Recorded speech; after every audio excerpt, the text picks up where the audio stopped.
Brought to you by PrayLatin.com, makers of prayer cards featuring complete English phonetic renderings of Latin pronunciations.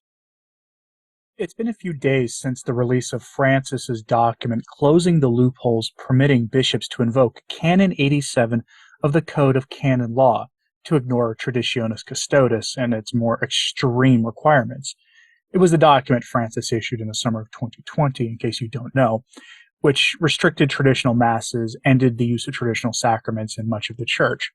Reactions from across the spectrum of Catholic thought in the church to the latest document has started to come in. And some of the reactions are so completely tone-deaf that some of the statements are almost funny. Other statements worth mentioning are from traditional Catholics that tell the brutal and honest truth about the message Francis is sending to traditional Catholics. That, quite frankly, we are not welcome in his church, and that he will use the force of canon law and the authority of the papacy through his henchmen to make sure we know that we are not welcome in the church. But the almost funny reaction is where we're going to start, and it comes from Cardinal Blaise Cupich of Chicago, who released a statement that was not actually about restrictions of the Latin Mass at all. In fact, it actually came out a few days before this document did, but then it went viral afterwards. See, the timing of his statement was so absolutely perfect and completely tone-deaf that his message provides an almost funny dichotomy between the reality of Francis and his cruelty to Catholics in the fantasy world that the Pope-splainers live in. Cardinal Cupich's statement was released a few days before the release of Francis's new decree through Cardinal Roche, but it suddenly went almost viral online immediately after, and for obvious reasons.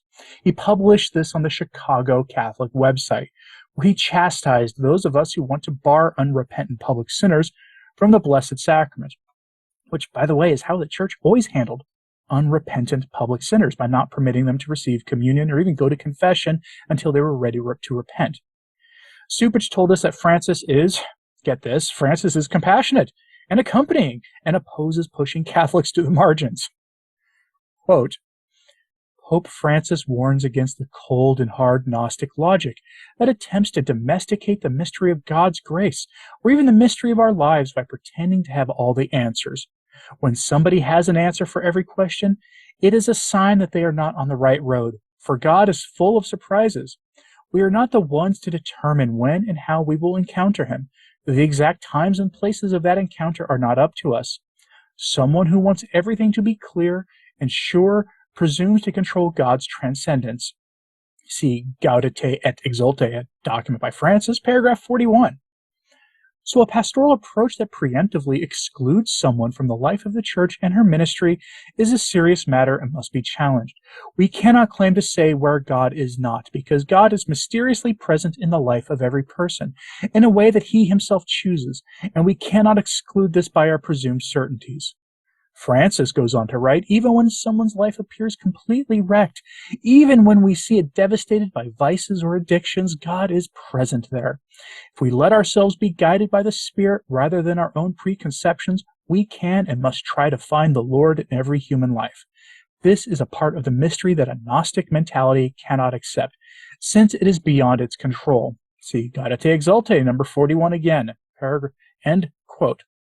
So trads are Gnostic, and Francis must be opposed, I guess. I don't know, because, well, take that and keep that in mind, because most hilariously, and he had to know what he was saying when he did this, Cardinal Cupich took to Twitter on the day that Roche's document was released and said this of Francis, quote, During his 10 years of pontificate, Pope Francis has worked tirelessly to build a culture of love and inclusion, of social tenderness, end quote.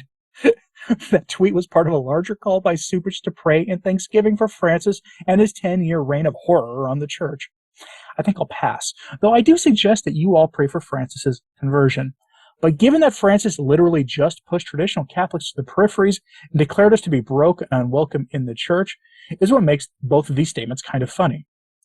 I plan to revisit Cardinal Cupich's statement in the coming days if I have the ability to, because he's actually engaged in some of the most wicked propaganda imaginable in that article. One of Cupich's main points is that the church has no authority to limit access to the sacraments. Now, that's just blatantly false when we're talking about unrepentant public sinners, for the church has always put conditions on the use of the sacraments. But it's an even funnier statement in light of Francis using Roche to limit access to the traditional sacraments. This is a point made in an article at 1 Peter 5 by Dr. Joseph Shaw that dives deeply into the true message of Francis's restrictions on the right of bishops and the laity regarding the traditional sacraments and traditional liturgy. Dr. Shaw states without hesitation that the message to Catholics who held the values of the faith that our ancestors held are not welcome in the Church. We are to submit to the new values or simply go away. That's the message from Rome. He reminds us that we've been told by typically conservative Catholics that traditionalists shouldn't make the long drive to Latin masses in distant parishes, that we should stay in the neighborhood parish with its typically middling Novus Ordo Mass, work our way onto parish committees and other bureaucratic busybodies of the Church, be active in parish life, and help transform the parish from within, if need be by giving large amounts of money to that parish so we gain influence. That's been the case for many Catholics in neighborhood parishes, by the way, and many have managed to get a periodic or even weekly parish traditional mass as a result. And those masses are now banned by Rome. The message from Rome is that the traditional faith is dangerous and to be kept away, to be kept distant from the typical Catholic. Traditional Catholicism is like chicken pox or something much worse, that the ideal Catholic who doesn't question anything may catch traditional Catholicism. So we're sent to the far reaches of the parish at best for the mass that fed and taught the saints.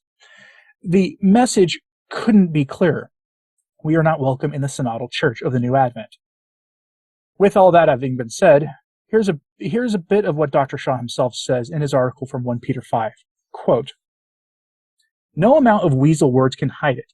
We are to be kept apart from others, isolated, until we oblige the Holy See by withering away.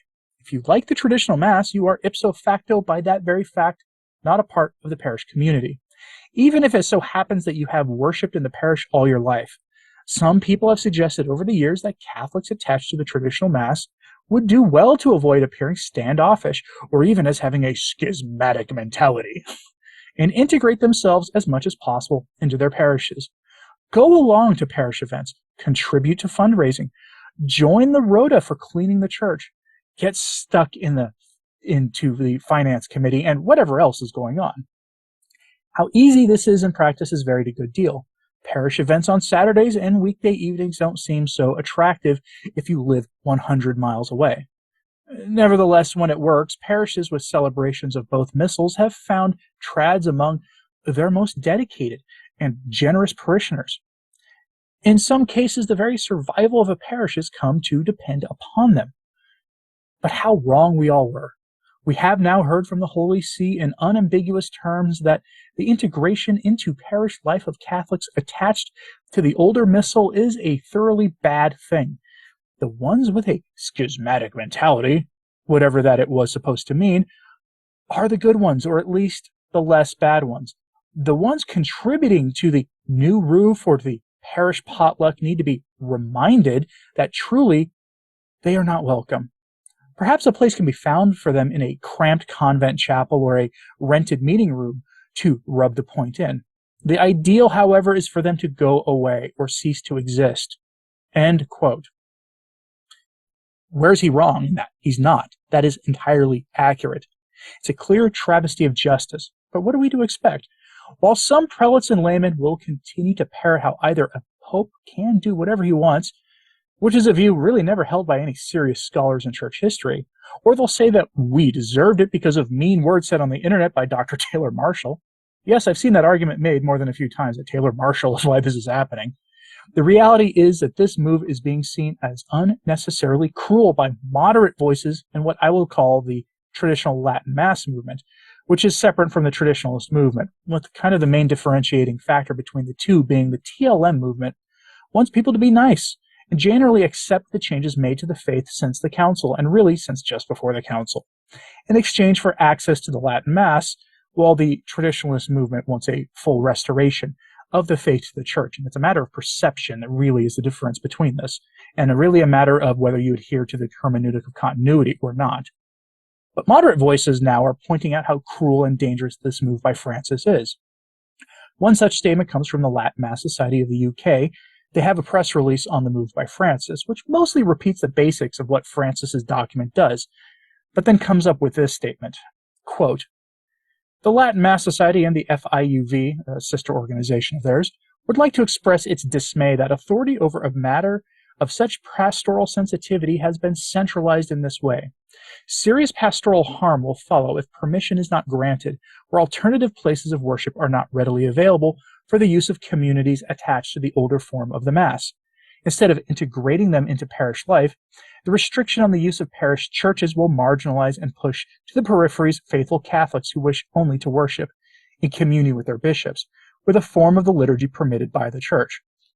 This desire was described as a, quote, rightful aspiration by Pope John Paul II, and this liturgy was described as representing riches by Pope Benedict XVI. We call upon all Catholics of good will to offer prayer and penances this Lent for the resolution of this issue and the liberty of the ancient Latin Mass, end quote. And it is ancient. Anyone telling you that it was invented by Pius V doesn't know what they're talking about. It goes back 1,000 years before that. The only bishop that I've seen, by the way, respond to Francis's decree at the time of the producing of this episode, that may have changed since then, was Bishop Thomas Tobin of Rhode Island, who is himself about to retire.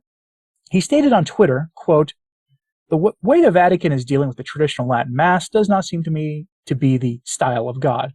Pope Francis himself has emphasized that those who are attached to the TLM should be accompanied, listened to, and given time," end quote. That's putting it mildly, but I'm happy to see one of the moderate bishops pointing out the hypocrisy of Francis's work here. And yes, the document is a document by Francis. He issued it. Anything released by Roche is a document by Francis and authorized by him. Until the day comes that Francis chastises Roche publicly for suppressing the Mass, we can only assume this is Francis's work. Roche does not act on his own initiative. He does what his boss tells him. Even his biggest apologists over at where Peter is say this is a Francis document. I'm going to end this on this note. The very notion of synodality in the Church is now threatened. Dr. Peter Kwasniewski at Rorate Caeli says that it's dead, but I have another story that offers an alternative view of that I'm saving for coming days.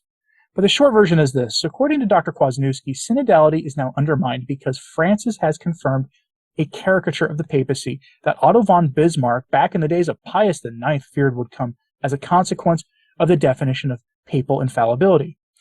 The Pope as absolute ruler, not constrained by tradition, canon law, or even the first law of the Church. The salvation of souls is the first law of the Church. Instead, according to the vision of Bismarck, the Pope can do whatever he likes on any given subject. That was seen as a caricature in Pius IX's time, but is becoming a reality in ours. Against that accusation, the concept of synodality withers on the vine. You can't have a dialoguing and listening church that values the voices of every Catholic and every bishop and professes to speak for the marginal voices in the world when you take the Catholics most on fire for the faith, who have the deepest love for Christ, and push them to the peripheries because their old-fashioned values are too dangerous for the synodal church of the new Advent. Synodality may now be on the line. I'm fine with that, actually, but it may be on the line. We'll see how that plays out. But I'm curious, what do you think about all this? Is Cardinal Cupich's statement just too perfect? Is this a marginalization of traditional Catholics? Does Rome want us to just go away? Or are we in the wrong because we don't think that a Mass designed by a stonecutter with a committee of Protestants, all that confirmed, by the way, in the historic record, is something that we might want to raise our families in? Let me know in the comments, please. Like and subscribe if you haven't. It does help. As does sharing this on social media. That helps a lot too. As always, pray for the Church. I'm Anthony Stine. Ave Maria.